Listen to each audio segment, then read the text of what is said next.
Welcome back, everyone. We are here with another review for you today. Today we are reviewing The Meg. We were both very excited about this. This was Brittany's most anticipated movie of the summer. I love these kind of movies.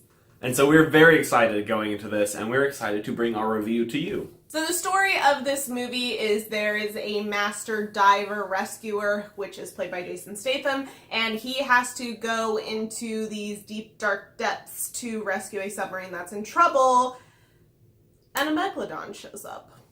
And that's pretty much all I can tell you. And shark things happen. Hijinks ensue.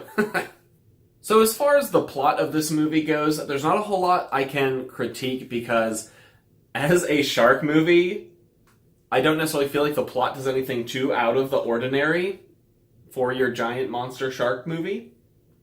They added a few fun elements like, state-of-the-art research, base, all that kind of stuff. But other than that, yeah, like the beats of the plot were pretty typical for like a shark or mega shark movie.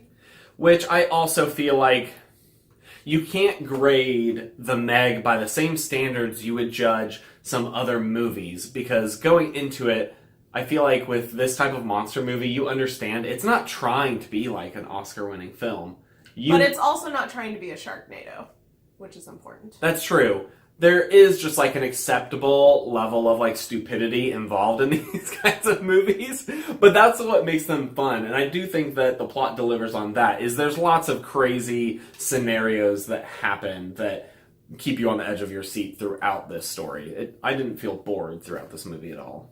And with fun monster movies comes the cast of characters, and I think everybody on this team played really well together. I feel like everyone was actually pretty fleshed out for this kind of movie. I mean, you don't go into like super big backgrounds on everybody, but I felt like everybody was very well established as a character, and they all had their piece on the team, and you could tell that they were like a pre-established team before Jason Statham's character came on. And I actually really liked all the characters. I think they all went well together.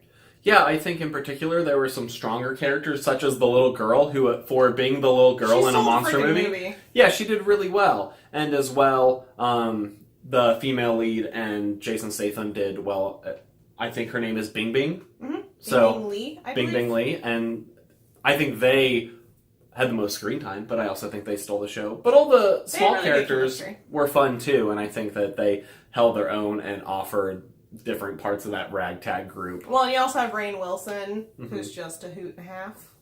I think one of my only complaints about this movie is that it is rated PG-13. Womp womp.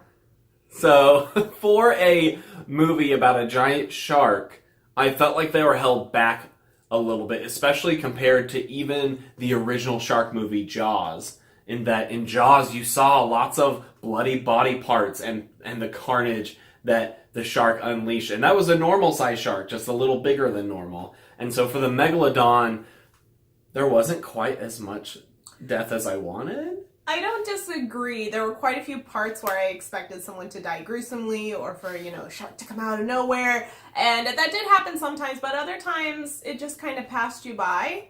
And I do think that was a consequence of the PG-13 rating, and the original director attached to this, Eli Roth, wanted to do a rated R movie, and the studio said no, and he left the project for creative differences, and I believe that was also one of the reasons. Yeah, I guess they wanted that main market appeal for a summer blockbuster, which is understandable, but I think it's to the movie's detriment, especially for a shark movie that's supposed to involve, like, bloody, gory shark deaths.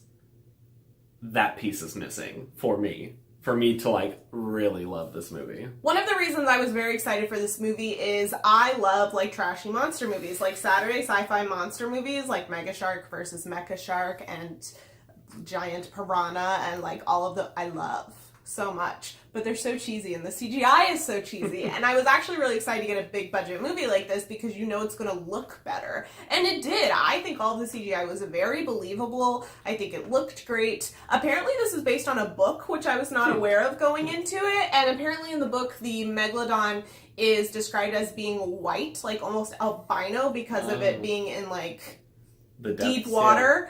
Yeah. And they said that they couldn't pull that off with CGI. So they ended up coloring it more like a great white. Like, it just didn't work well in screen tests and everything. So I thought that was interesting, but it did play off well. I mean, it was super believable, and you have a lot of other creatures and whatnot in the water that's also CGI'd, and I think it was all done really well.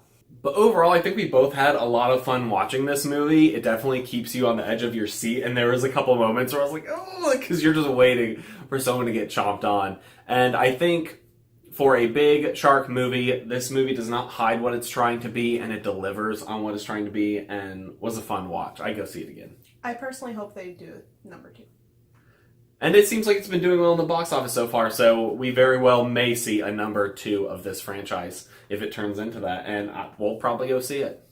That wraps up our review of the Meg. Let us know what you thought down below if you have seen it. If you haven't seen it, did our review make you want to go see it, or did it make you not want to go see it? Let us know all the things in the comments. Give us a thumbs up if you like this review and want to see more movie reviews from us. And if you like our faces and like our opinions, please subscribe. We'd love to have you join our BS Review family. We recently surpassed 500 subscribers. Woo! So thank you to everyone who has supported us on this fun YouTube journey.